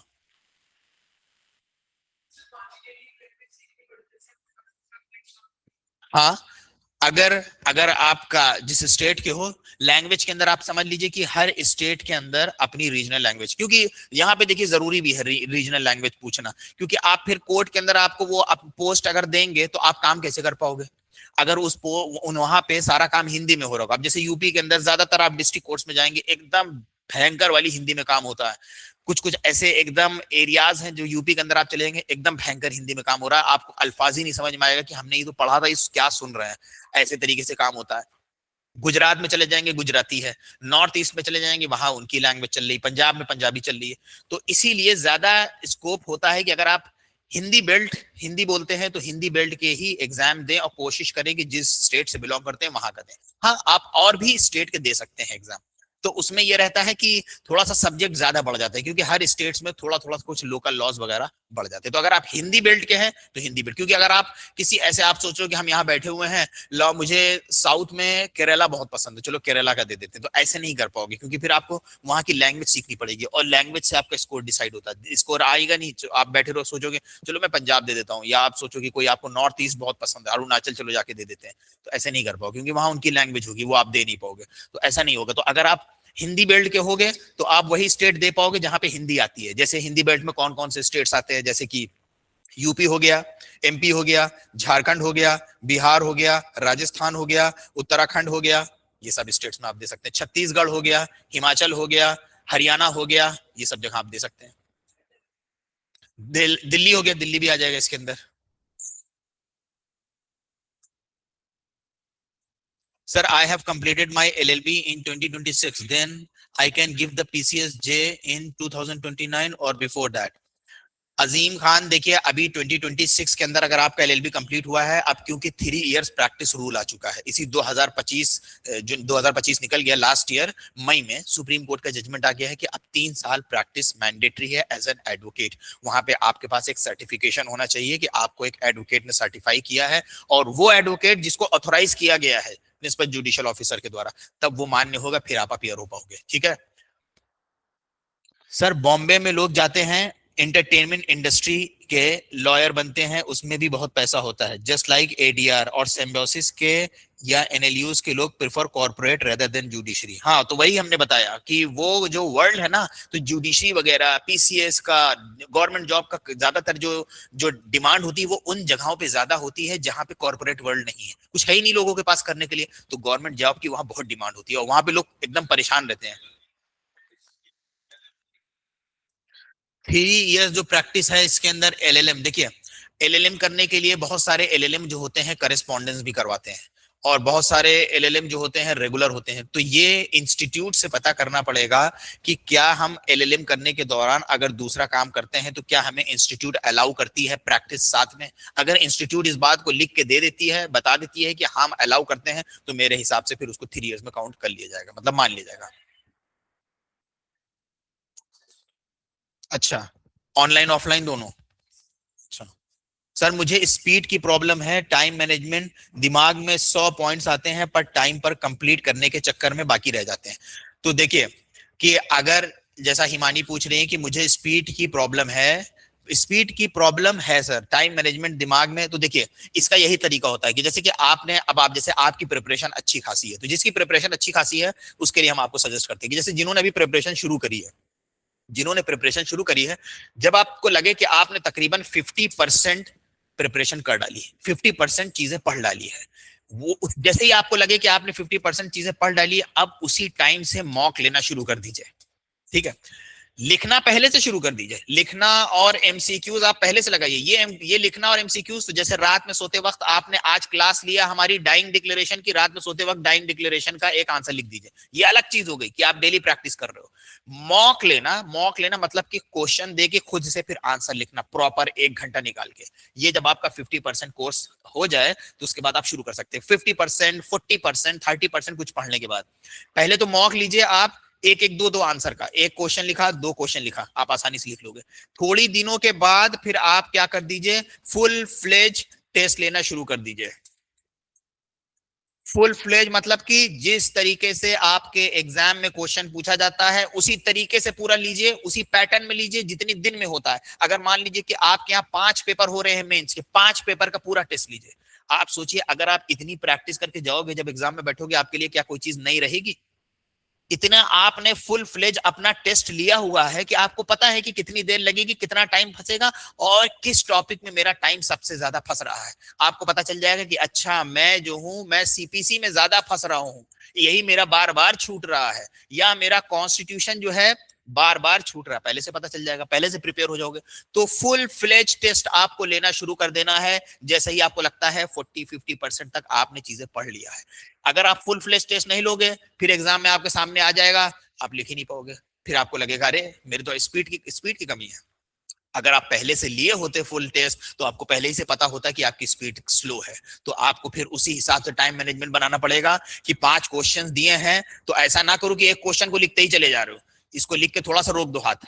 ये इसे स्ट्रेटेजी होती है, जैसे आपको बता रहे हैं। जैसे मान लीजिए कि 2-3-4 क्वेश्चन आपसे पूछे गए हैं, अब आपको पता है आप धीमा लिखते हो और आपको आता सब में थोड़ा थोड़ा है, लेकिन आपने टाइम देख लिया, आप समझ गए पेपर छूट जाएगा। इसमें थोड़ा सा लिखा, लिख के छोड़ दीजिए, थोड़ी सी जगह छोड़ दीजिए, इसको लिखा, इसको लिखा, इसको लिखा, जल्दी जल्दी सारे अटेम्प्ट कर डालिए। उसके बाद अब टाइम बचा है, अब इसको थोड़ा सा कंप्लीट कर लीजिए, इसको कंप्लीट कर लीजिए, इसको कंप्लीट कर लीजिए, ऐसे कंप्लीट कर दो, ऐसे आपका पेपर कभी भी नहीं छूटेगा। ठीक है, तो ये कुछ स्ट्रेटेजीज होती हैं जिसको मेंस के अंदर आप फॉलो कर सकते हैं।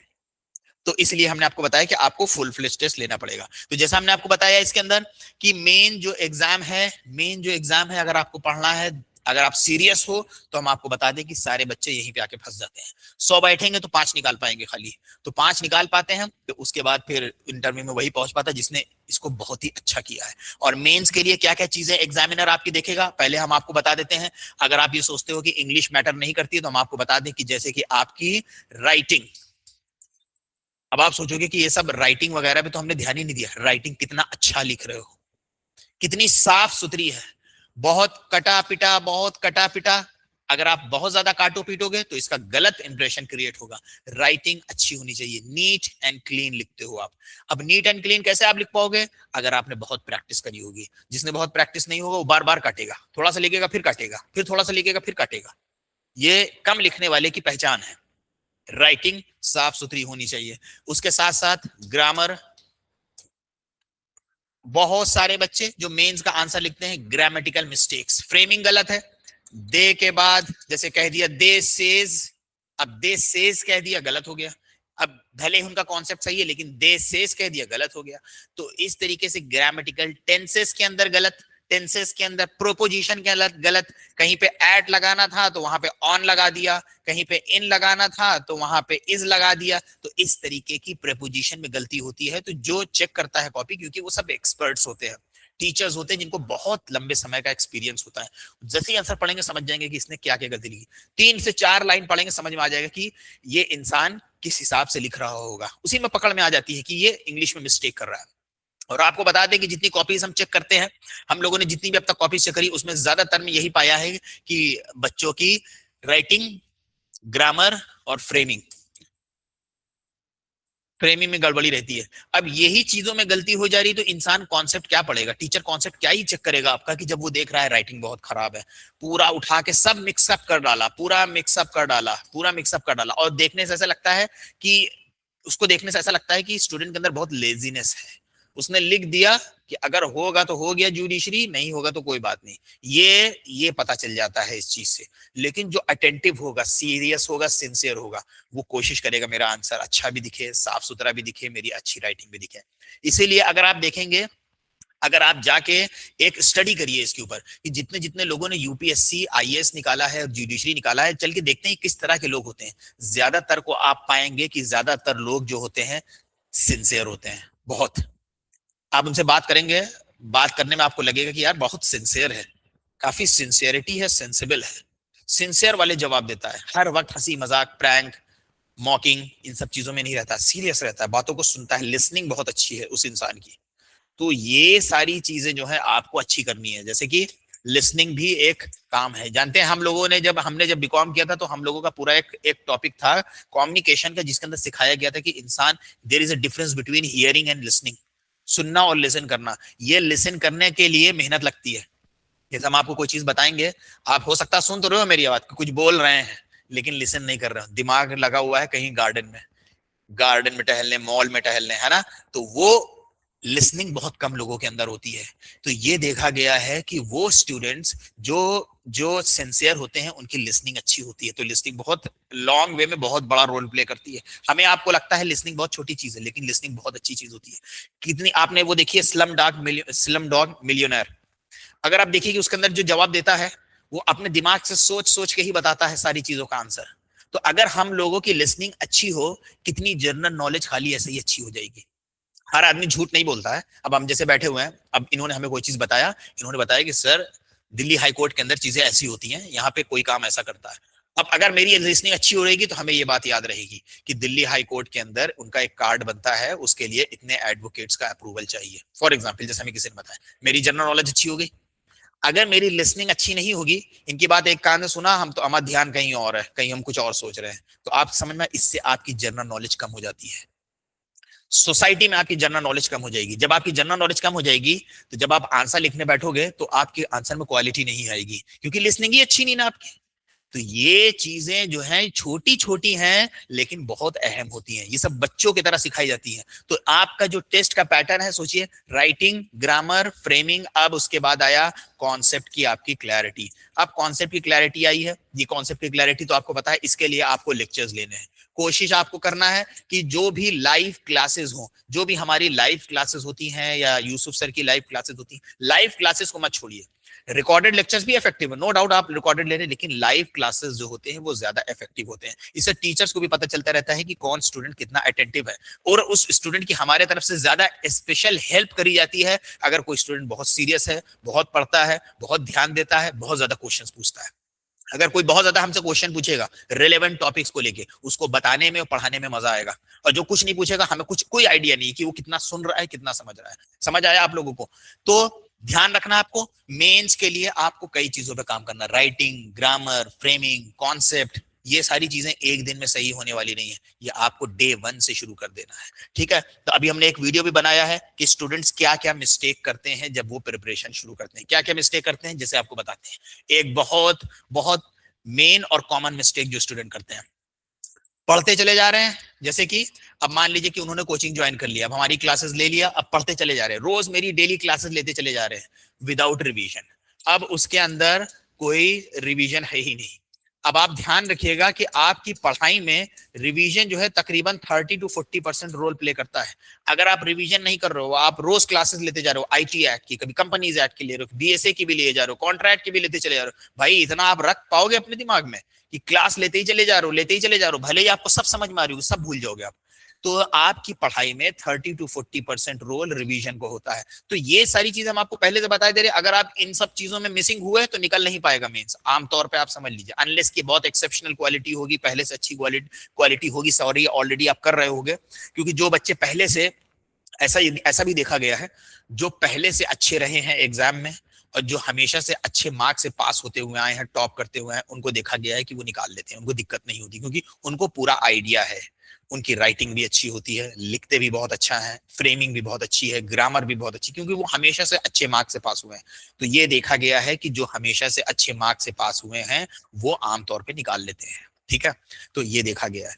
तो लेकिन जिन्होंने हमेशा से नहीं पढ़ाई किया, 8, 9, 10, 12 के बाद सीरियस हुए, तो उनका बेस देखिए एकदम खराब है। उन्होंने somehow they cleared their 12th and 10th, लेकिन उनका बेस उतना अच्छा नहीं है उस स्टूडेंट के मुकाबले जिसने बहुत अच्छे से क्लासेस लिया है, बहुत अच्छे से पास आउट हो गया है। ठीक है, बहुत सारे सब ऐसे ही 10, 12 करके बहुत सारे बच्चे एग्जाम के टाइम पे देके निकल जाते हैं, तो बेस अच्छा नहीं होता उनका। जब बेस अच्छा नहीं होगा तो फंस जाओगे मेंस में। अब मेंस जो है आपको बेस पे टेस्ट करता है, मेंस जो है बेस पे टेस्ट करता है आपको, राइटिंग कितनी, राइटिंग की अच्छी स्पीड है आपकी, कितना अच्छा लिख रहे हो।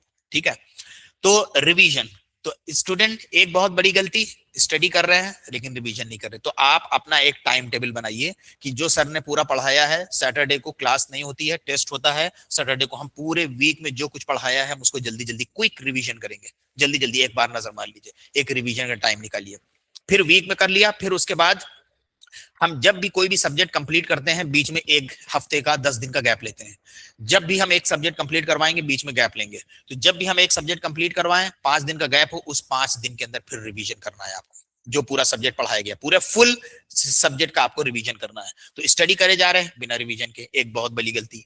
दूसरा, नो फिक्स सोर्स। इतने सारे मटेरियल्स कलेक्ट कर लेते हैं स्टूडेंट, याली कोचिंग का नोट, याली कोचिंग का नोट, याली कोचिंग का नोट, यहां से लेक्चर, वहां से लेक्चर, ये बुक, वो बुक, ये नोट्स। तो इस वजह से बच्चे पढ़ नहीं पाते हैं। वो उनको लगता है कि मेरे पास तो बहुत अच्छे अच्छे मटेरियल्स हैं। इतने मटेरियल्स आपको रखने का मतलब है कि आप रिसर्च कर रहे हो। इतने मटेरियल्स रखने का मतलब होता है आप रिसर्च कर रहे हो। इतने मटेरियल आपको नहीं रखना, आपको अपना मटेरियल एकदम लिमिटेड रखना है।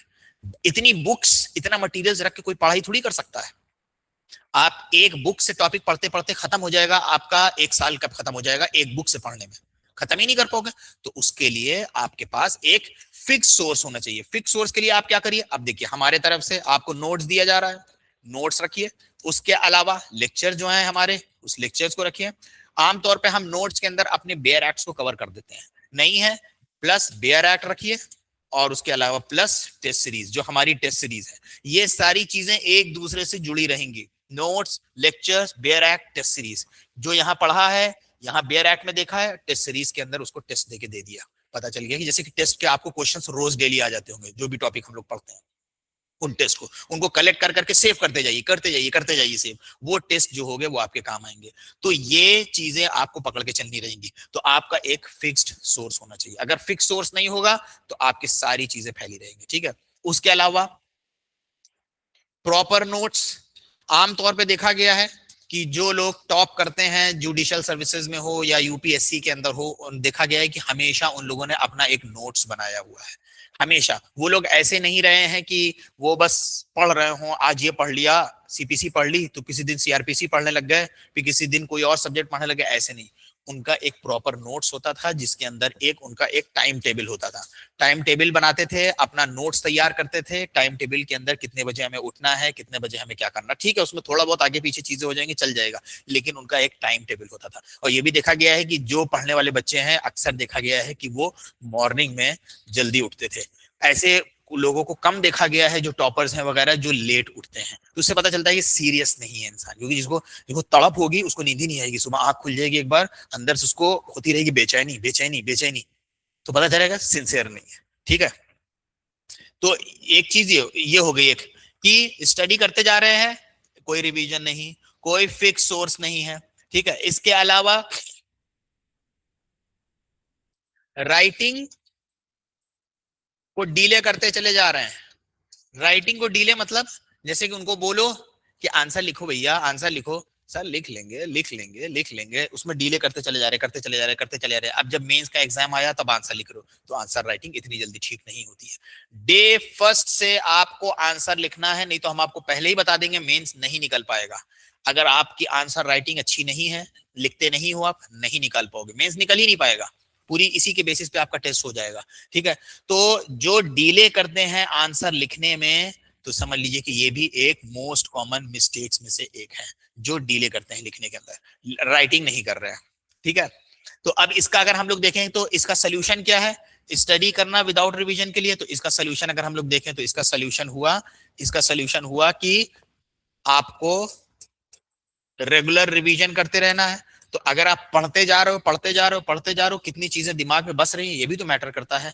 तो आपको प्रॉपर रिवीजन करना है। अपने वीक में एक डे डिसाइड कर लीजिए कि हमें वीक में किस दिन पढ़ना है, और जब जब सब्जेक्ट कंप्लीट होता है तो तब उसका एक रिवीजन करना है, ठीक है। उसके अलावा ये रिवीजन के लिए हो गया।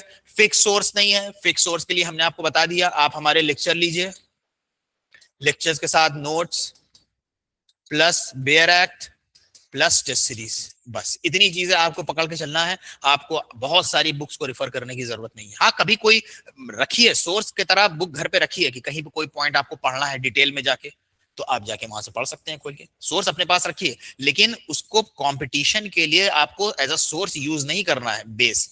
उसके अलावा जैसे आंसर राइटिंग की लिखने की बात है, तो आंसर राइटिंग की जो लिखने की बात है वो डे 1 से शुरू कर देना है। आपको आज ही से आपको लिखना शुरू कर देना है। अगर आप इन सब चीजों में कमी आ रही है तो आपको एग्जाम निकालने में दिक्कत होगी। और ये भी ध्यान रखिएगा एक लास्ट चीज और, कि ये जो रिवीजन वाला पार्ट है ये आपको ध्यान रखना है कि मेंस देने से पहले तकरीबन कोशिश करिएगा अपने तरफ से कि 5 से 6 बार पूरे सिलेबस का रिवीजन कर डालें। और ये 5 से 6 बार तभी हो पाएगा जब आप इससे पढ़ोगे।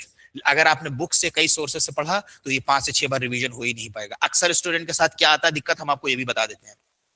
प्री देने के बाद मेंस में ज्यादा टाइम नहीं दिया जाता है। जिनका प्री क्वालिफाई हो गया मेंस का ज्यादा टाइम नहीं दिया जाता। तो बहुत सारे बच्चे क्या करते हैं, सोचते हैं अरे सर पहले प्री तो निकल जाए फिर मेंस का देखा जाएगा। मेंस के हिसाब से पढ़ते नहीं होते हैं। जब प्री निकल जाता है और मेंस के लिए जब पढ़ने बैठते हैं तो कुछ है ही नहीं, ना राइटिंग है ना नोट्स है, पढ़े तो कहां से पढ़े, एकदम ब्लैंक हो जाते हैं। तो आप समझ लीजिए कि जैसे हमने यहाँ आपको बताया कि 5 से 6 मरतबा रिवीजन करना, वो एक बार भी नहीं कर पाते। ये ज्यादातर हम आपको सच्चाई बता रहे हैं, एक बार भी नहीं कर पाते। इसीलिए मेंस को 100 में से 5% लोग निकाल पाते हैं। यही सब वजह, यही सब मिस्टेक करते हैं लोग। समझ में आ रहा सब लोगों को? सर यही सेम प्रॉब्लम आ रही मेरे साथ। सर जीएस भी होता है किसी स्टेट में, हाँ जिस स्टेट में जीएस होता है तो देखिए वही आपको ध्यान रखना है कि जो सिलेबस है, कहने का मतलब है कि जो सिलेबस है उसके अंदर आपको कोई चीज छोड़नी नहीं है। तो लॉ की जैसे आप तैयारी कर रहे हैं तो कुछ स्टेट ऐसे हैं जहां के जीके जीएस पूछी जाती है, तो फिर आपको जीके जीएस पढ़नी पड़ेगी। अब आप पूछोगे कि सर जीएस को कितना टाइम दे, देखिए डिपेंड करता है। कुछ स्टेट के अंदर बस 4-5 क्वेश्चन पूछते हैं जी जीके जीएस के, वो भी बहुत हल्के फुल्के। तो अब हम उसके लिए आपको ये नहीं कह सकते कि आप रोज 1 घंटा 2 घंटा जीके जीएस पढ़ो। डिपेंड करता है कि आप किस स्टेट के लिए जा रहे हो। अब जैसे कि आप यूपी का एग्जाम देने जा रहे हो, बिहार का देने जा रहे हो, यहाँ पूरा फुल फ्लेज जीके जीएस का पेपर होता है 200 मार्क्स का। पूरा जीएस का पेपर प्री में भी हो रही है और मेंस में भी पूछते हैं। तो फिर आपको पूरा फुल फ्लेज प्रिपरेशन करनी पड़ेगी। हर रोज जीके जीएस के लिए 1 घंटा निकालना पड़ेगा आपको, रोज डेली, ठीक है। तो ये डिपेंड करता है कि किस स्टेट की किस स्टेट को आप टारगेट कर रहे हैं।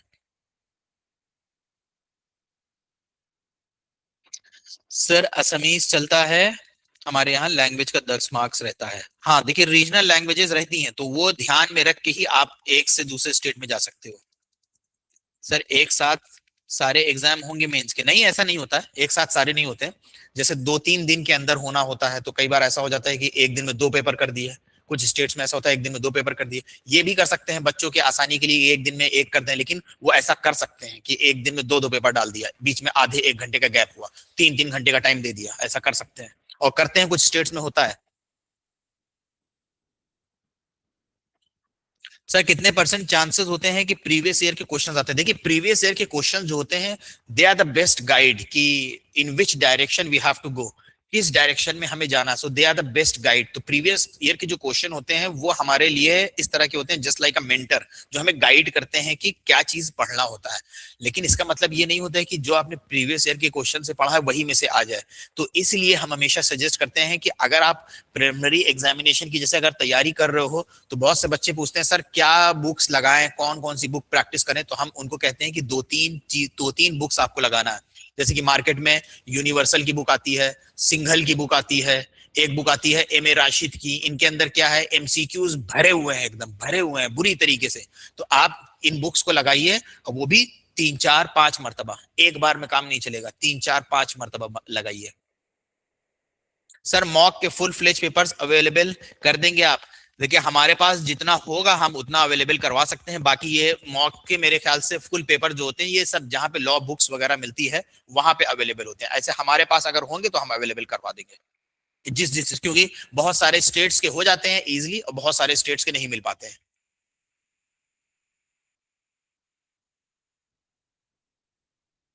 सर मेंस में एक सब्जेक्ट में कितने क्वेश्चन आते हैं अजीम, हर जगह पे अलग अलग पैटर्न होता है। सर मैं यही सोचती हूँ कि पहले थोड़ा लिखने के बाद बाकी लिखूंगी, लेकिन वो फिनिशिंग नहीं आती है आंसर में। फिनिशिंग कंप्लीट करने के बाद ही आती है, इस वजह से दूसरा आंसर स्टार्ट नहीं हो पाता जब तक पहले वाला कंप्लीट ना हो। देखिए, आप जिसका थोड़ा सा ऑलरेडी जो लिख रहा है सही, उसके लिए तो बहुत आसानी है। आप बहुत ज्यादा ध्यान ही मत दीजिए, अगर आप थोड़ा बहुत भी ठीक लिख रहे हैं बहुत ज्यादा ध्यान मत दीजिए। आप कोशिश करिए मैक्सिमम लिखने के लिए, मैक्सिमम लिखने पे आप फोकस करिए, अपने आप से सारी चीजें ठीक होने लगेंगी, अपने आप से सारी चीजें। अब आप देखिए कि जो कोर्ट्स के अंदर जजेस जो है जजमेंट बोलते हैं, या जिन लोगों का रोज डेली का काम होता है, टाइप राइटर्स जो होते हैं, आप देखिए क्या उनको कंक्लूड करने में दिक्कत आती है? रोज का काम है, फटाफट मारा पूरा। किसको एप्लीकेशन देखना, टाइप राइटर के पास जाइए, आप कोई चीज लिखवाने के लिए देखिए कितनी तेज टाइप करेगा। कभी उसको दिक्कत आती है कोई चीज कंक्लूड करने में? एकदम वेल वर्स्ड रहते हैं। क्यों? रोज का वही काम है। तो जब आप रोज डेली लिखने लगोगे, अपने आप से दिमाग आपको आइडिया देना शुरू कर देगा, अपने आप से, किसको कैसे कंक्लूड करो। लेकिन कब? जब आप प्रैक्टिस करोगे।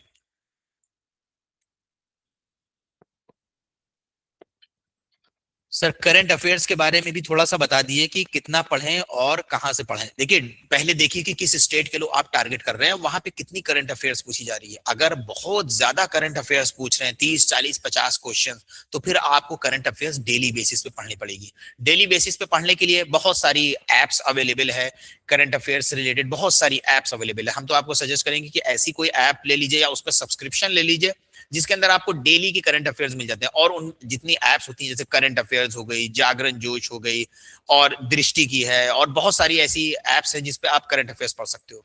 यूट्यूब के चैनल देखिए, जैसे कोई इंसिडेंट्स हुए, उससे रिलेटेड यूट्यूब के ऊपर चैनल्स बने जिसपे रोज daily daily current affairs upload करते हैं वो लोग, उससे आप देख के पढ़ सकती हैं। अपना एक नोट्स तैयार कर लिया कि 2025 के अंदर जो मेजर मेजर करंट अफेयर्स हैं ये है। अगर आप नोट्स तैयार कर लेंगे तो आपके लिए बहुत आसानी हो जाएगी नोट्स तैयार कर लेने से, कि आपने 2025 का खोला और एक एक करंट अफेयर्स देख डाला। अब करंट अफेयर्स में क्या क्या चीजें पूछी जाती हैं, हम इसके भी आपको लिस्ट प्रोवाइड कर देंगे। जैसे कि अलग अलग अपॉइंटमेंट, किसका कहाँ पे अपॉइंटमेंट हुआ है, कौन जज अपॉइंट हुआ है, कौन सी सैटेलाइट भारत ने ऊपर भेजी है, कौन सा सैटेलाइट भेजी गई है। कोई स्पेस से रिलेटेड पूछ लेगा, भारत के अंदर रुपये के डिवैल्यूएशन के बारे में पूछ लिया, रिपो रेट कितना बढ़ा है, इकोनॉमिक्स से पूछ लिया। इसी तरीके की चीजें करंट अफेयर्स में आती हैं। कौन वर्ल्ड कप कौन जीता, और अगर नोबेल प्राइज, बहुत इंपॉर्टेंट है, नोबेल प्राइज किसको मिला, नोबेल प्राइज के अलावा दूसरे प्राइज जो अवार्ड्स होते हैं वो किसको मिला, भारत रत्न किसको मिला, ये जो होते हैं इसके एक टॉपिक्स होते हैं करंट अफेयर्स में। तो वहां से करंट अफेयर्स में क्वेश्चन पूछता है, वो हमारे तरफ से लिस्ट आपको दे दी जाएगी। ठीक है?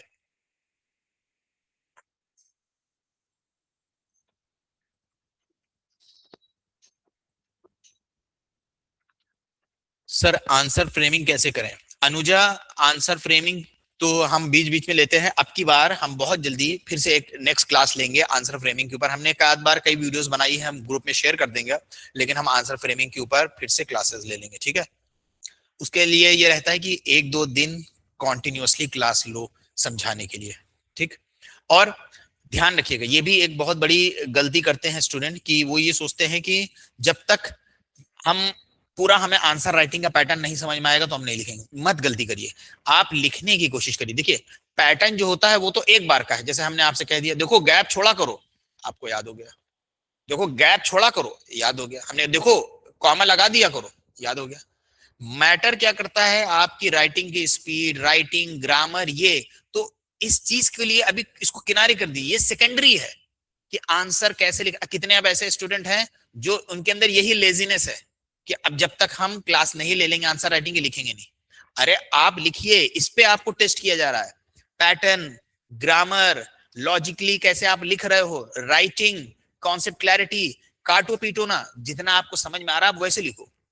आंसर के लिए हम गाइड करेंगे, उसमें तो एक पैटर्न बताना है कि ठीक है, प्रैक्टिकल बेस्ड क्वेश्चन है उसको ऐसे शुरू करना है, और जो थ्योरेटिकल बेस्ड क्वेश्चन है उसको ऐसे शुरू करना है। बस इसमें बीच बीच में गैप कर देना है, और बस ऐसे कंक्लूजन दे देना है। उसके लिए तो बस यही तो गाइडेंस होगी ना।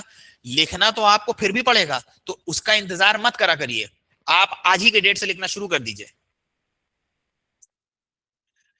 सर इस हिसाब से मेरा कुछ नहीं होने वाला है, मुझे रात को नींद जल्दी नहीं आती है। इससे कोई मैटर नहीं करता। हमने आपको एक चीज बताई, बहुत सारे लोग जो है रात में पढ़ाई करते हैं, लेकिन हमने आपको बताया कि हमने देखा है, क्योंकि हमने कई ऐसे स्टूडेंट्स थे जिनके हमने इंटरव्यू देखे, उनके हमने नोट्स देखे जो उन्होंने बनाए, टॉप किया, जिन्होंने यूपीएससी के अंदर फर्स्ट रैंक आई, तो हमने देखा उन लोगों के इंटरव्यूज के अंदर, और तो हमने देखा कि वो टाइम टेबल उनके थे, उन्होंने प्रॉपर एक टाइम टेबल अपना बनाया हुआ था, जिसमें उन्होंने लिखा हुआ था कि मॉर्निंग में वो कितने बजे उठेंगे, कितने बजे ब्रेकफास्ट करेंगे, कितनी देर तक न्यूज़पेपर पढ़ेंगे, कितनी बार थोड़ा अपने फैमिली को टाइम देंगे, फिर उसके बाद कितनी देर कल का रिवीजन करेंगे, फिर उसके बाद थोड़ा सा टाइम अपना और कामों के लिए, उन्होंने पूरा टाइम टेबल बनाया हुआ था। तो ये हमने देखा है, तो हम इसलिए आपको बता रहे हैं, क्योंकि हमने देखा है कि टॉपर्स का एक टाइम टेबल होता है, एक पैटर्न फॉलो करते हैं। इसलिए पैटर्न फॉलो करते हैं क्योंकि पैटर्न को फॉलो करने से कंसिस्टेंसी रहती है, रेगुलरली। एक दिन आपके अंदर जोश आ जाए और आप पूरे दिन पढ़ डालो, ये नहीं चाहिए। इससे इससे नहीं निकलता है जुडिशियल सर्विसेज, कंसिस्टेंसी से। अगर आपने ये डिसाइड करा है कि अभी मैं ज्यादा नहीं पढ़ सकता हूँ, दिन भर 1 घंटा दे सकता हूँ, ठीक है, 1 घंटा दीजिए। अभी आप इंतजार मत करिए कि मैं 7-8 घंटा लगातार पढ़ूंगा, 1 घंटा दे सकते हैं, दीजिए। कंसिस्टेंसी आए, यानी रेगुलरिटी आए, जो चीज आप रेगुलर करना शुरू कर दो, तो पहले इस चीज को लाइए अपने अंदर, ठीक है।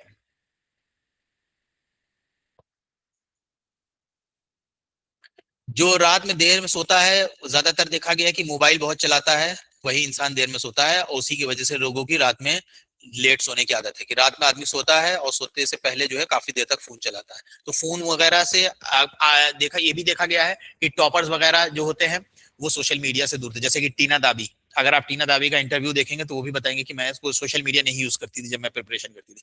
अभी एक और हम यूपीएससी की एक एस्पिरेंट थी, लेडी थी, जिन्होंने क्वालिफाई किया, उन्होंने भी बताया कि हमने जब प्रिपरेशन शुरू करा था तो हमने 3 साल तक अपने आप को सोशल मीडिया से हटा लिया था। हाँ हाँ। तो वो लोग सोशल मीडिया से अपने आप को एकदम दूर कर लेते हैं। हाँ, कुछ जगह पे कुछ सोशल मीडिया इंपॉर्टेंट है, जैसे कि यूट्यूब। यूट्यूब पे आपको करंट अफेयर्स, लेक्चर्स ये देखने को मिलते हैं। जैसे ट्विटर, सॉरी ट्विटर कह रहे हैं, जैसे टेलीग्राम। टेलीग्राम के अंदर आपको मटेरियल्स मिल जाते हैं, कहीं की वैकेंसी आई तो आप चाहे तो कोई अपने आप को ऐसा एकदम वो करके कोई अपने ऐसे नाम से आईडी बना ली, जैसे टेलीग्राम ये यूजफुल होता है। लेकिन जैसे कि इंस्टाग्राम, स्नैपचैट, ये सारी चीजें ये सिर्फ आपको डिस्ट्रैक्ट करेगी, ठीक है। तो आई होप कि आप लोगों को काफी क्लैरिटी आई होगी आज के लेक्चर में।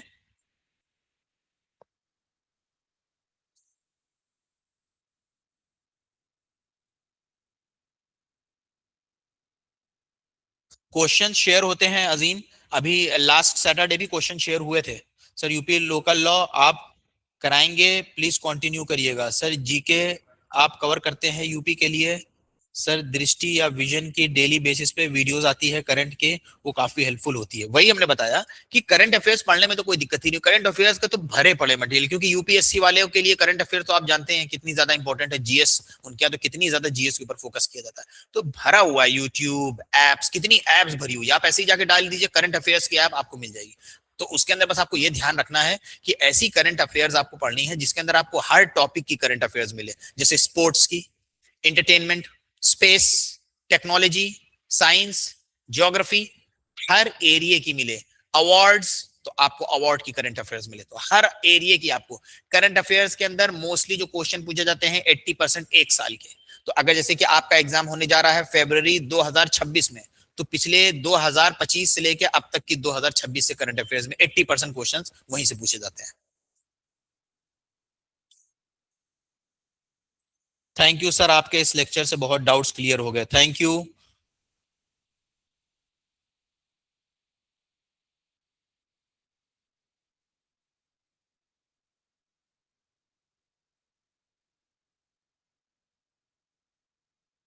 सर निशी गुप्ता हम लोगों की सीनियर थी, उनकी रैंक 1 आई थी यूपी पीसीएसजे में, तो उनका भी रेगुलर रूटीन था। तो हमने आपको बताया ना कि जो टॉपर्स होते हैं, आप देखोगे अगर उनके इंटरव्यू सुनोगे तो आप उनका एक रेगुलर रूटीन पाओगे, कि उनका एक टाइम टेबल होता है, एक पैटर्न को वो फॉलो करते हैं। ऐसा नहीं किसी दिन पढ़ा, किसी दिन लंबा पढ़ने लग गए, किसी दिन नहीं पढ़ रहे हैं, कभी बैठे बैठे फोन चलाने लग गए हैं, ऐसे जो है फिर कंसिस्टेंसी नहीं होगी। दिमाग को हमारे आदत पड़ जाए कंसिस्टेंसी की, वो।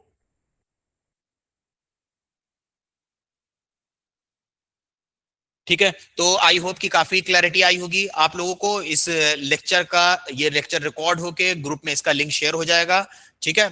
और हम कोशिश करेंगे कि नेक्स्ट टाइम जो है आंसर राइटिंग, लेकिन हमने आपको बता दिया आंसर राइटिंग को लेके इतना परेशान मत हुआ करिए। मेन जो चीज पे आपको टेस्ट किया जा रहा है हमने आपको बता दिया, क्या क्या चीजों के ऊपर टेस्ट किया जा रहा है। देखिए किस चीज पे आपको टेस्ट किया जा रहा है आंसर राइटिंग पे, देखिए किस चीज पे टेस्ट किया जा रहा है, writing, neat clean, grammar, framing, concept. ये सारी चीजें आपको अभी से लिखना शुरू कर देना पड़ेगा। बाकी चीजें जो हम आपको बताएंगे कि प्रैक्टिकल बेस्ड क्वेश्चन कैसे करना है, वो तो एक दिन दो दिन की समझने की चीज है ना। हमने बता दिया कि देखिए प्रैक्टिकल बेस्ड क्वेश्चंस के अंदर पहले आप क्वेश्चन को एड्रेस करिए और उसके बाद आप इशू पहचानिए, फिर देखिए उसको अप्लाई करिए, फिर कंक्लूड कर दिए। ये तो हमने बता दिया, तो आपने एक पैटर्न समझ लिया। राइटिंग कैसे सही होगी आपकी, ग्रामर कैसे सही होगी, फ्रेमिंग कैसे सही होगी, तो ये सारी चीजें तो लिखने से आएंगी। तो इसलिए उसका इंतजार मत करा करिए कि हमें जब तक पैटर्न नहीं हम सीख लेंगे हम नहीं लिखेंगे। रोज डेली आंसर लिखिए, हर एक एक टॉपिक में से लिखिए। जैसे आज आपने लॉ का लिख दिया तो कल करंट अफेयर्स का लिख दीजिए, अगर आपके स्टेट में करंट अफेयर्स पूछी जाती है। परसों आपने लोकल लॉ का उठा के लिख दिया, कोई माइनर लॉ का लिख दिया, ऐसे करिए।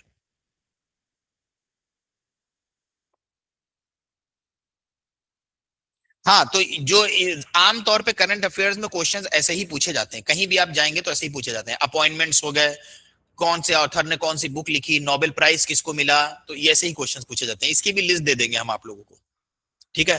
तो आई होप कि आप लोगों को क्लैरिटी आई होगी, सभी लोगों को समझ में आई है। आई होप कि काफी आप लोगों को चीजें क्लियर हुई होंगी कि किस डायरेक्शन में आपको बढ़ना है, क्या क्या स्टूडेंट्स मिस्टेक करते हैं।